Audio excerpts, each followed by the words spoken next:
Today we're talking about treasure hunting.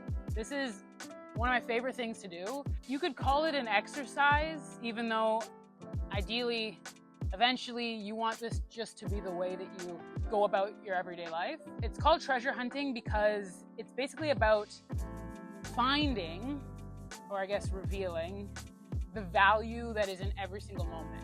The moment is infinitely valuable. Every moment, each and every moment is infinitely valuable. You don't really have to even say each and every moment. It's just the moment is infinitely valuable. And by that, I mean that the potential that it holds is infinite. You can really see the present as a priceless gift. When we are in the present and we are open to the infinite possibility, the infinite potential that it holds, we can acknowledge that, tap into that, and maximize that for ourselves in our own life. Like, I know that some circumstances seem maybe less ideal, and some seem more ideal. Some people call it, there are some blessings, and then others are lessons. But really the value that the situation holds is equal. Whether it is externally just obviously amazing, or the situation requires you to go within and dig deep and understand the wisdom that it's giving you, both situations technically hold equal value. It's just they may appear different. And so when you understand that, then you can maximize the value that you are able to receive from that moment.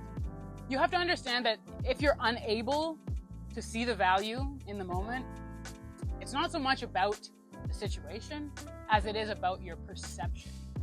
And I know that's very difficult because, again, like I said, some situations are difficult. Some situations, it seems like a challenge to acknowledge that. That's why this isn't somewhat of an exercise. You know, you want to exercise this ability to be able to see the value in every situation. You want to do it when you start when you're relaxed. Make it easy for yourself to be able to, appreciate this and appreciate that. Do it when you're relaxed so that you gain the strength to be able to do it in the hard times. Because those times will come, and when they do, you want to have that just like an automatic process. So treasure hunting, what is it? It's a mental exercise about finding value in the present moment. Again, it's not so much about finding value as it is about the value that is already there being revealed, but for the sake of our exercise, we are searching for it. We're hunting for it. We're filling our pot of gold with all of the little nuggets of value that we can find throughout our everyday life. And the idea is that we want, because it's infinite, because the value is infinite, we can keep filling, and keep filling, and just keep filling, and it will exponentially grow more and more and more, and it doesn't have to stop. And I want you to actually, release the tendency to play it cool here. We want to build and build upon it. We want to build the enthusiasm, build the appreciation for it. We want to get excited about it, wow, that plant is very green today. Must be getting some nice sun. The temperature is actually perfect today. You know what? All of these plants look like they're thriving. They're thriving. Maybe they need some water. I'm glad that we have water available for them. You know what? I'm glad that we have water available for us. And I'm not saying you have to go on a tangent like that. You don't have to try, but just allow it to come to you. But when, you find that initial nugget, see where it takes you. It'll take you to the next nugget, and it'll take you to the next nugget, and it'll take you to the next nugget. And you want to build that vortex more and more and more, and just understand that it doesn't need to stop. It actually doesn't need to stop. Release your conditions for what is good for you. Release your conditions. It has to, I already know what is good, so it has to fit these criteria in order for me to appreciate it. And if it doesn't, then it's not. Release those conditions. This is unconditional. It's really about giving things the recognition that they deserve.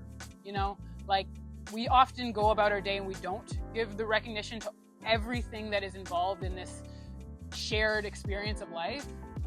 We just pass by it. We don't acknowledge that there are ants walking down, like they're building a whole community down there.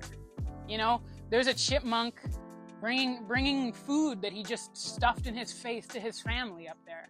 We don't acknowledge these things. We're just like, I gotta get to work. You know, I want you to take the moment and give recognition where it is due. You know, appreciate. And what you focus on multiplies. That's the whole point. What you focus on multiplies. So if you're focusing on the little bits of goodness, then those little bits of goodness will become bigger bits of goodness and bigger bits of goodness, and eventually you will only see the good if that's what you're focusing on. Because we want this to be a never-ending flow, like I said about the releasing conditions for what is considered good, I also want you to release your tendency to associate something with good because it relieves you of something that you don't like. So for example, like, wow, the sky is so beautiful today. That's because it's not raining. You know what I mean? You attach like this, it's not raining, thank God, I hate the rain. And the sky is so beautiful. We don't even need that. That's not part of the exercise. The sky is so beautiful. Don't even associate it with that. And then, for example, the clouds come in. Wow, the clouds are so pretty. Look at the way they're just twirling and dancing up there. Then it starts to rain. Wow, the rain. If you really are like about rain, even though again this is about releasing your tendency to go about anything, but let's say it rained. I'm so happy that I have shelter. I'm gonna go inside. You don't even have to go, I don't like rain. Just go inside. I'm so happy. Like immediately switch your focus. I'm so happy I have shelter. I can go inside. That's so awesome. Someone built that house. Look at these construction people over here. They're building homes. They've been working and working and working, and someone did that for my house. I'm so thankful for that.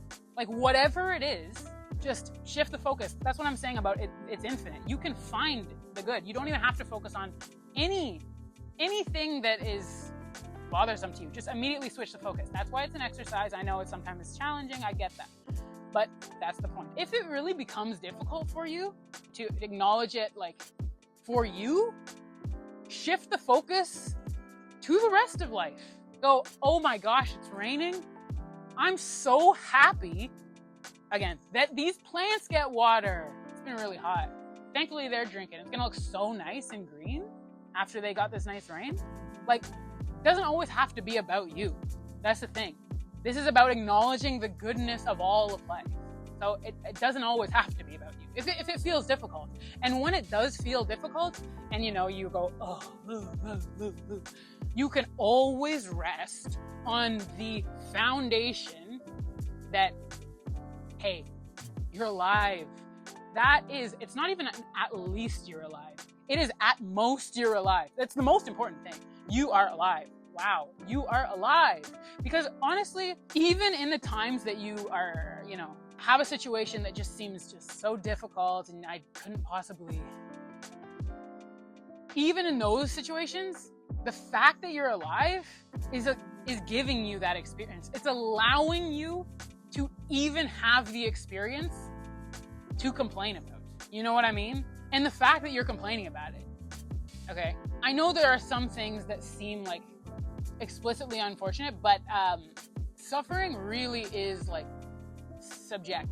And so even like when you are in a very difficult situation, the reason why you are considering it difficult is because you have a less difficult situation to compare it to. And so you go, oh, that's shitty because I know what it feels like to feel good. And so both of those situations you have been given by the fact that you're alive. And so the fact that you're alive, understand that that is the foundation. And that is something that you can always be grateful for. And because you have experienced less shitty situations and because these things sort of fluctuate, know that it will pass. Know that it will pass. And if you hold on to that foundation, which is very firm, it will pass with less resistance and it will pass, just easier. I want you to also understand that these hypotheticals, like a lot of the time I will be like saying, oh, that's so great, and this is so great, and that's so great. And people sometimes have a tendency to go, well, what if you don't have this? Or what if you don't have that? What if you don't have this?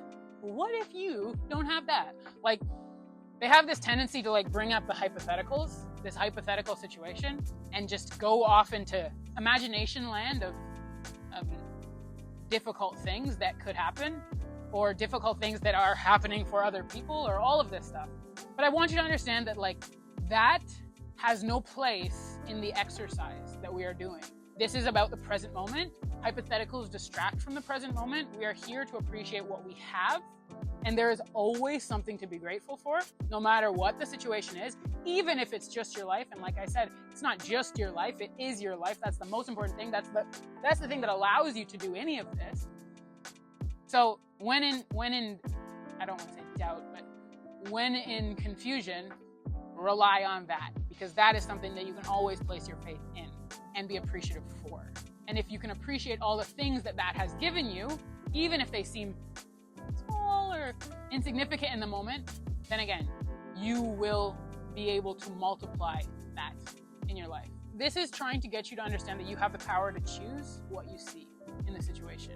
If you are always what-ifing about things that could go wrong or the things that you don't have, then you need to understand what you are advocating for. Because whatever you defend is what will be perpetuated. And so really what we're doing here is building the potential for good by building your ability to see it.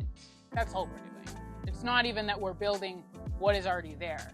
We're just allowing it to be revealed to you because we're strengthening our ability to actually see that. The more you intentionally do that as a practice, as an exercise, in the times that it's easier for you to do that, the easier it will be in the challenging times, and the more good you will be able to see. And so that's treasure hunting. It's my favorite thing to do. This is a skill that anybody can practice. It's for everyone, really.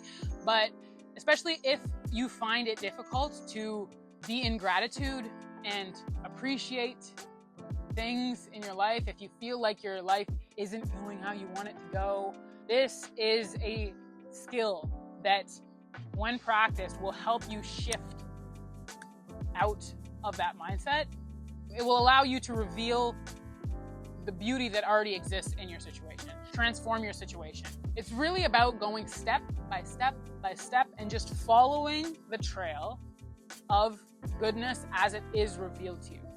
You don't have to stress about it. You don't have to try to do it like, oh, I don't, like, you don't have to stress about it. You may have to try, in the sense that you have to like do it intentionally. Like, you have to decide, I'm going to practice this. But the thing is, like, if you relax, steady your gaze, and you release the conditions that things have to meet, the criteria that they have to meet in order for you to consider them good, you can allow the momentum to build upon itself. The thing is, like, if you know that, I don't know, like, bushes don't do it for you that much, look around. Pick something else. That's what I'm saying. There's so many things that are going on that you can start with. Maybe you'll return to the bush and you'll go, now that I've been doing it for a while, that bush does have really nice leaves. It has really nice leaf shape, And look, it's growing some fruit. I bet the squirrels are going to eat that later. Like, maybe don't start with the thing that seems the most difficult. Just take a step, start where you can, start where you are, and go from there. It all starts with one thing. Don't ever beat yourself up if you go into the situation, you're like, oh, it seems overwhelming. Like, I don't know what it is that I care about here. Like, don't beat yourself up. This is about building positive momentum, and compassion will allow you to do that. If something crosses your mind that, was not the intention of the exercise, allow it to pass and come back to center, refocus on what we're doing. Again, it all starts with one thing. If you can only focus on the dog right there, I don't want to say only, he is my joy. So if you can only focus on the dog, go in on that dog. Look at him. He is so friendly. He's such a good boy. He has such nice fur. Teddy, like really build on it. Anything that you can, build on that. And then it'll snowball from there. So you don't have to worry about it. Just don't worry about it. And yeah, I think you should try it because it's probably the most beneficial skill that you can develop in your life.